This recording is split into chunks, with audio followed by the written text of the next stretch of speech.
इंसान से पूछा जाए कि तुम्हें क्या चाहिए, किस चीज के लिए दौड़ते हो, किस बात के लिए भटकते हो, आखिर इच्छा क्या है तुम्हारी, तो हर इंसान एक ही बात कहेगा कि सुखों को पाने की इच्छा है, खुशियों को पाने की इच्छा है। पर ऐसा क्यों होता है कि किसी भी इंसान का सुख उसके वर्तमान समय में नहीं होता?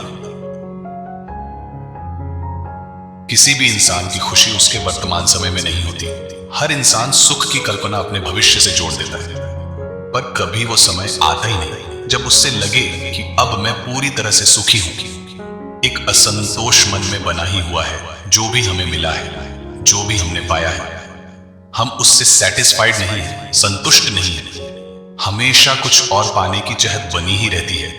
ये दौड़ रुकती ही नहीं। जिंदगी खत्म हो जाती है, पर सुखों को पाने की चाहत रुकती ही नहीं। खुशियों को पाने की चाहत रुकती ही नहीं। जो भी परमात्मा ने हमें दिया है, जो भी हमें मिल जाता है, जो भी हम पा लेते हैं, तो लगता है कि अब कुछ और, जिसके लिए लगता था कि इससे पाकर खुशी मिल जाएगी। सब कुछ मिल जाता है, पर खुशियां पीछे छूट जाती है। ऐसी ही है दुनिया। दुनिया जिससे कहते हैं वो जादू का खिलौना है। मिल जाए तो मिट्टी और खो जाए तो सोना है। जो चीज नहीं मिलती वो सोने की तरह लगती है, चांद की तरह लगती है। जो हमको जिंदगी में मिलाए वो मिट्टी की तरह लगता है। हमारी हर इच्छा पूरी होने के बाद भी जरूरी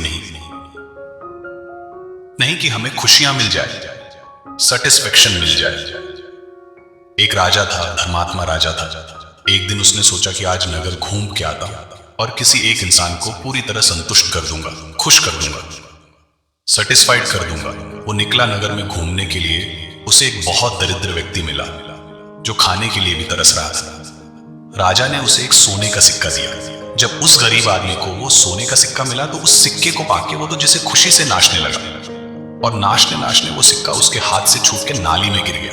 वो नाली में हाथ डाल के उस सिक्के को निकालने लगा।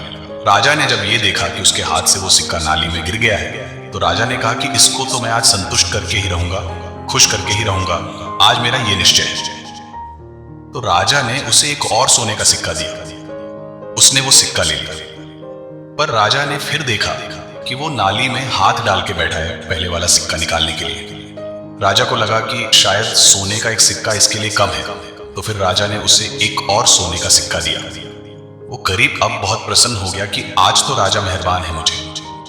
राजा ने कहा कि अब ये नाली में हाथ नहीं डालेगा, क्योंकि अब इसके पास 2 सोने के सिक्के हैं। थोड़ी देर के बाद राजा ने देखा कि उसने फिर नाली में हाथ डाला। राजा को बहुत अजीब लगा। राजा ने उसके पास आके पूछा कि भाई क्या बात है, तुम्हारे पास 2 सोने के सिक्के हैं क्या? वो काफी नहीं है? वो बोला महाराज ये तो आपकी कृपा है, काफी क्या, बहुत ज्यादा है मेरे लिए। तो राजा ने पूछा जब तुम्हारे पास 2 सोने के सिक्के हैं और तुम्हारे लिए वो काफी है, तो फिर तुम नाली में हाथ क्यों डालते हो? तो उसने कहा महाराज जब तक वो सोने का सिक्का मैं उस नाली से निकाल नहीं लूंगा तब तक मुझे संतोष नहीं मिलेगा, सेटिस्फेक्शन नहीं होगा। इस बात को सुन के राजा को यह ज्ञान हुआ कि इंसान को जितना मिल जाए, इंसान कभी संतुष्ट नहीं है। जो भी उसे मिल जाए उसकी कदर नहीं करता। उसकी चाहते हमेशा बढ़ती रहती है। चाह पैसों से आनों तक आती रही, चाह आनों से रुपयों तक जाती रही, चाह रुपयों से नोट बनाती रही, चाह नोटों से कोठी बनाती रही, चाह कोठी में मोटर मंगाती रही, चाह मोटर से होटल में जाती रही, चाह होटल में बोतल खुलाती रही, चाह क्या क्या न करती कराती रही। चाह पाली जिन्होंने वो पीले हुए, चाह छोड़ी जिन्होंने वो रस्सी ले हुए। चाहतों का सिलसिला बढ़ता ही रहता है, चलता ही रहता है, पर खुशियां नहीं मिलती। ये कहानी हमारी ही है। भगवान ने हमें बहुत कुछ दिया, इतना सुंदर जीवन दिया, इतनी सुंदर दुनिया दी देखने को, पर हम वही नाली में खुशियां ढूंढते हैं, वही गंदगी में हमें सुख मिलता है, वही लगता है कि मन को आराम मिलेगा। एक नाई था, बड़ा संतोषी था उसकी पत्नी, और वो दोनों बहुत धर्मात्मा थे। जो भी कमाता था अपने घर में अच्छे से उसका उपयोग करता, दान धर्म भी करता। राजा के यहाँ जाता था, राजा उसे जो भी देता वो धर्म कर्म में और अपनी फैमिली में परिवार खर्च कर देता था। एक दिन जब वो मार्ग से गुजर रहा था तो रास्ते में उसे एक आवाज सुनाई थी। वो आवाज एक यक्ष की थी। उसने नाई से कहा मैंने तुम्हारी ईमानदारी के बहुत किस्से सुने हैं, मैं तुम्हारी ईमानदारी से बहुत खुश हूं। पैर में सोने से बारी मुदरे से 7 गाड़ी देना चाहता हूं, क्या तुम मेरे दिए हुए गाड़ी लोगे? नहीं, पहले तो डर और दूसरा मन में लालच आ गया। उसने कहा, हाँ मैं ले लूंगा, नहीं उस साथ तू गाड़ी ले ली नहीं। जब घर पहुंचा तो उसने देखा 7वां घड़ा अदा खाली और अदा भरा हुआ था। सना कितनी बहुत खुश हुई कि उसका पति आज इतना धन लेके आया। फिर उसने पूछा, ये 7वां घड़ा अदा खाली क्यों है?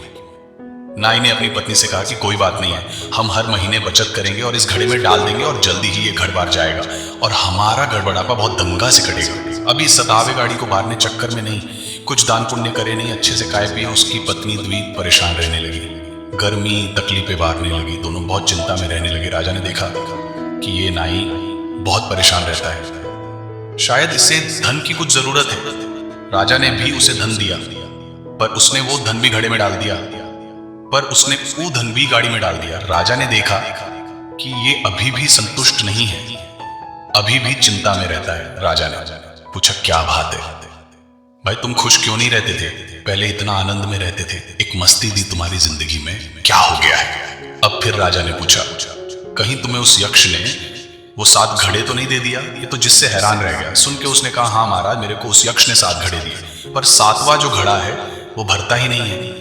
राजा बोला कि तुम भूल में पड़ गए, वो घड़ा कभी भरेगा ही नहीं, क्योंकि वो घड़ा साक्षात लोभ है, वो घड़ा असंतोष है, वो घड़ा इंसान का मन है। ऐसी ही हमारी दशा है, हम भी भरने में लगे हैं खुशियों से जिंदगी को, और खुशियां कहीं मिलती नहीं, सुख कहीं मिलता नहीं।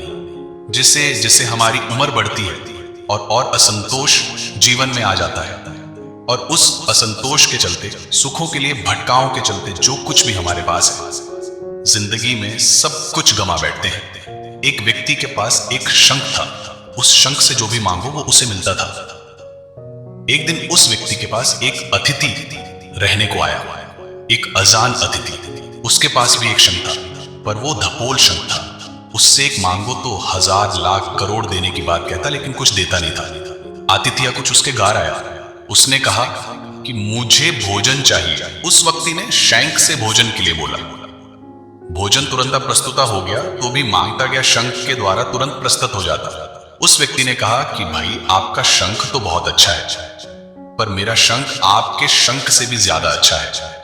वो व्यक्ति धूर्त था, उसने सोचा क्यों न मैं इससे शंख लूट लूं। उसने कहे, अरे मेरा शंख एक मंगाने पर 1000 लाख करोड़ देता है। तो उस व्यक्ति ने कहा कि मुझे करके दिखाओ। तो व्यक्ति ने, अतिथि ने अपना शंख निकाला। उसने बोला कि मुझे धन की आवश्यकता है, मुझे 1000 रुपए दो। शंख से आवाज आई, 1000 क्या, तुम लाख मांगो, करोड़ मांगो, जितना चाहिए उतना मांगो। फिर वो अतिथि बोला, नहीं नहीं, अभी मुझे कुछ नहीं चाहिए, जब जरूरत होगी तब मांग लूंगा। वो व्यक्ति ये सब देख रहा था। उसने कहा कि देखो मेरा शंख, तुम्हारे शंख से कितना अच्छा है। उसने कहा, आपको मेरा शंख चाहिए, आप मेरा शंख रख सकते हो, आप भले आदमी लगते हो, मुझे ज्यादा की लालच नहीं है, मेरे को आपका शंख दे दो, मेरा तो एक वस्तु से भी काम चल जाएगा। अब ये व्यक्ति लोभ में आ गया, लालच में आ गया, और अपना शंख उससे देकर उससे धपोल शंख ले लिया। जब वो व्यक्ति गया तो उसने उस शंख से कुछ मांगा। शंख बोला, एक क्या, 1000 मांगो, लाख मांगो, करोड़ मांगो। वो बोला कि 2, पर शंख एक ही बात को दोहराता गया, 1000 मांगो, लाख मांगो, करोड़ मांगो। फिर वो समझ गया कि ये शंख कुछ भी देने वाला नहीं है। ऐसे ही हमारा मन है, 1000 लाख करोड़ की कल्पना करता है, बातें करता है, दौड़ता है, बताता है, खुशियों के सपने दिखा है, सुकून के सपने दिखा है, तो ऐसा हो जाएगा, खुशी मिल जाएगी, शांति मिल जाएगी, इतना दान मिल गया तो मैं खुश हो जाऊंगा। पर कभी कहीं सुख दिखता नहीं, खुशियां दिखती नहीं। बार बार मन आपको धोखा देता है कि भविष्य में सुख मिलेगा, और हर बार हम इस धपोल मन की काल्पनिक बातों में आ जाते हैं और अपनी सारी जिंदगी गंवा देते हैं। मन कहता है कि अगर ये इंसान हमारी जिंदगी से जुड़ जाए तो हम खुश हो जाएंगे, अच्छा जीवन साथी मिल जाए तो जिंदगी में खुशियां आ जाएगी, कितनों की जिंदगी में खुशियां आ जाएगी, ये पदार्थ मिल जाए तो हम खुश हो जाएंगे, इतना धन मिल जाए तो खुश हो जाएंगे, ऐसे संबंध हो जाए तो हम सुखी हो जाएंगे, कुछ प्राप्त हो जाए तो सुखी हो जाएंगे, कोई पद मिल जाए तो सुखी हो जाएंगे। पर चाहे जितना भी प्राप्त हो जाए, हम खाली के खाली रहते हैं, वही असंतोष मन को घेरे रहता है। याद रखना, हम जहां हैं, जिधर हैं, अगर हम उस घड़ी, उस पल में खुश रहना सीखने, तो हमारी खुशी हमारी साथ है। जो पाया है, जो भी परमात्मा ने दिया है, यदि हमने उसमें संतोष कर लिया तो हमने खुशियों का राज पा लिया, खुशियों का खजाना पा लिया। और यदि जो पाया है अगर हम उससे खुश नहीं हो तो हम कभी खुश नहीं रह सकते।